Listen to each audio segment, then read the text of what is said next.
So when a child comes out to the parent, at the moment that a child is born and the doctor or the nurse, midwife says it's a boy or a girl, and I'm guilty of this, I've got 2 sons, we fantasise about how it's going to be for them. We fantasise about how they're going to be in society and the great things we're going to be able to do with them, and we can take them playing football, and we can have train sets, or we can have prams and dolls, and we have a little princess, or we have a little soldier. We straight away we're conditioning that child to think in a certain way. And when they come to us and tell us that they're not who we thought they were, we have to give up. We have to grieve that fantasy's gone. We've got to reprogram ourselves to think in a different way. And some parents seem to appear to cope with that really easily, and some really struggle with it.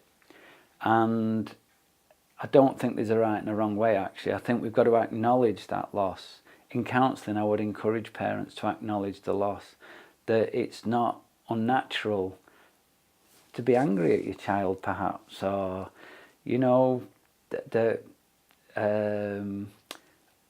we've lost our identity. We were the parent of a son or 2 sons or whatever. Now suddenly this other dynamic has come in, and also acknowledging what our thoughts and feelings are on the subject. That if before this happened, that this was never in our periphery, that we feel that we were liberal and it was great while it was somebody else's son or daughter in the newspaper, but suddenly this is brought very real into our own homes. We've got to be acknowledging the feelings, because the repressed feelings are going to be picked up by the child. We can never ever pretend to be supportive. If we don't acknowledge our feelings, then we're pretending to be supportive, and when we pretend to be supportive, the child then starts trying to rescue you and behave. So we may start becoming a model of what it is to be a boy. That when you get a trans boy who wants to wear makeup, really screws with the parents' mind, that they're allowed to take parts of their assigned birth with them, these things about it that they liked. And I think, parents don't believe that they need help. Parents are the hardest people to get to talk to somebody about how they truly feel.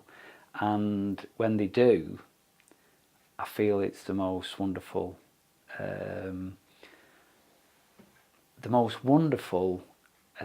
a parent can do for the child is to go and get help, to make sure that when they say they're being supportive, they are being supportive and not just giving it empty words. And being supportive, you've got to be careful as well. We talk about children going on to puberty blockers or cross-sex hormones, and I'm going to frame this in a bit of a political way, because we've got to be careful that I can only accept my child if it fits the stereotype of what my daughter should look like or my son should look like.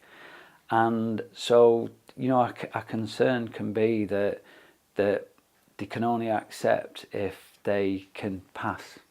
So what if your son or your daughter is already so far through the puberty that actually they at least while they're in transition, they're going to look trans? And can I truly embrace them for who they are and for the bravery? Or am I going to be a little bit ashamed that, I've got a daughter with stubble, or, that's already 6 foot tall, that, if I had a daughter, she should have only been 5'6" and, gorgeous. So yeah, I do think work with parents is really important. The sad thing is that parents don't feel they need counselling, and personally it's not mandatory, but personally I would definitely say parents should be engaging in some kind of therapy, even if it's group therapy, and given a safe space to articulate the feelings without fear of judgment.